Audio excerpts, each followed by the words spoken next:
When you think of Japan, what pops into your mind first? Cherry blossoms? Sushi? Is it intricate tea ceremonies or the neon lights of Tokyo, the colorful chaos of Tokyo's Shibuya crossing? You probably know much about its rich history of samurai, geishas, and the latest anime craze. But how about the country's very own royal family? That's right, along with all the high-tech stuff and robots, Japan is also home to the world's oldest imperial family, reigning for thousands of years. In this episode of Mini Monarchs, we're diving into the life of one of Japan's youngest royal, Prince Hisahito of Akishino. The boy who could one day sit on the chrysanthemum throne. His journey is a mix of tradition, responsibility, and surprisingly, a lot of normal kid moments. Ready to find out what life's like for an 18-year-old who just might be emperor one day? Let's go! August 29th, 2006 was a big day for Japan. On that day, Prince Hisahito of Akishino was born. And he wasn't just any baby. Many breathed a collective sigh of relief on that day. Why is his arrival such a big deal? Well, unlike the European royal families where princesses can ascend to the throne to become empresses, the chrysanthemum throne of Japan's royal family has always been passed down through male heirs, and with no boy born in decades, the country was seriously considering a major change, allowing women to inherit the throne. But just as the debate was heating up, Hisahito was born, and suddenly the need for that change faded away. The royal family situation went from uh-oh to okay, we're good now. Little Hisahito grew up in a more low-key way than you'd expect for a royal kid. Unlike many European royals who are practically raised on public display, the Japanese imperial family has a tradition of keeping their children out of the spotlight until they're a bit older. However, even when he didn't grow up in some bubble wrapped in golden curtains, and his parents, Crown Prince Akishino and Princess Kiko, are known for their desire to give their children an ordinary upbringing, that didn't mean he was hiding either. They sent Hisahito to Gakoshuin Primary School, where he mixed with other kids from non-royal families. Just imagine, you're sitting in class and the kid next to you might be a future emperor. Fast forward to his school years, and Hisahito is showing he's more than just royalty with a title. He is smart and not the type of kid to lord it over others just because of his future. His down-to-earth nature makes him more relatable to the public, even though his life is far from ordinary. Hisahito's schooling path is quite fascinating as well. Unlike his cousins, who chose to stay in the royal-friendly Gakoshuin system, he enrolled in Ochanomizu University Junior High School after finishing elementary school, where he became the first male royal to do so.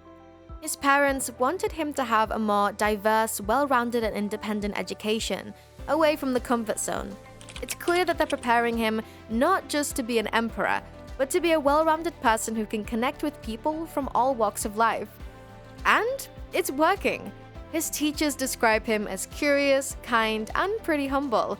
He's interested in a range of subjects from science to history, and has a strong love for nature. His classmates say he's kind, polite, and easy to get along with. But don't mistake his kindness for weakness. He's said to be quite the problem solver and thinker. Hisahito also has a creative side. He loves drawing and has even won a few awards at school.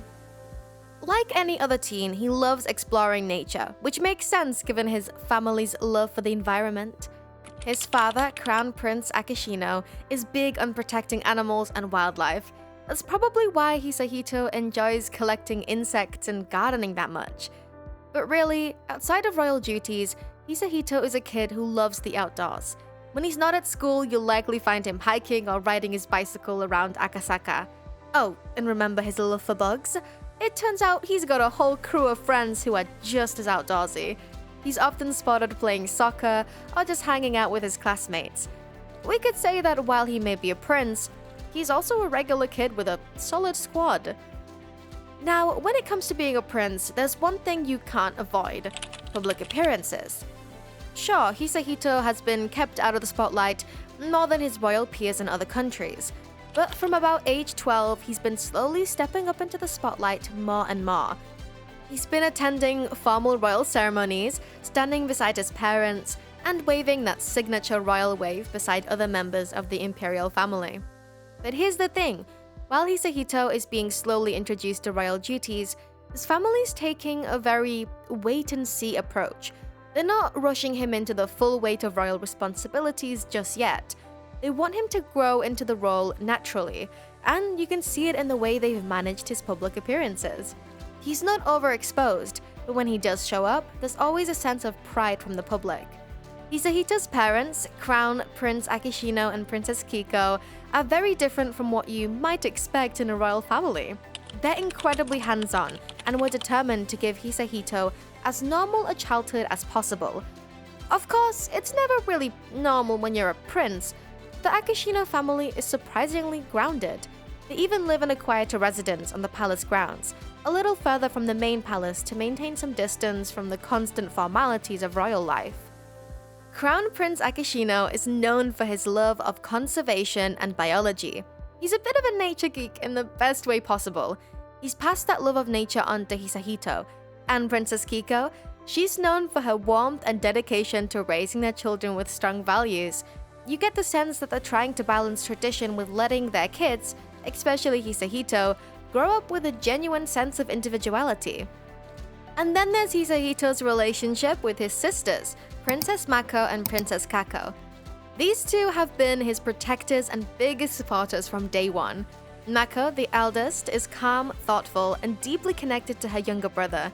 Hisahito was only 10 years old when she made the controversial decision to marry her non-royal boyfriend, Kei Komuro, and leave the imperial family.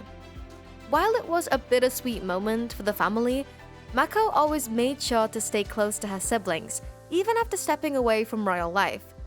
Kako, the second sister, is more outgoing and has been seen as the fun, bubbly one in the family. She's known for her style and sense of humor, often making Hisahito laugh at public events. Their bond is like any siblings, a mix of teasing and love, but deeply supportive.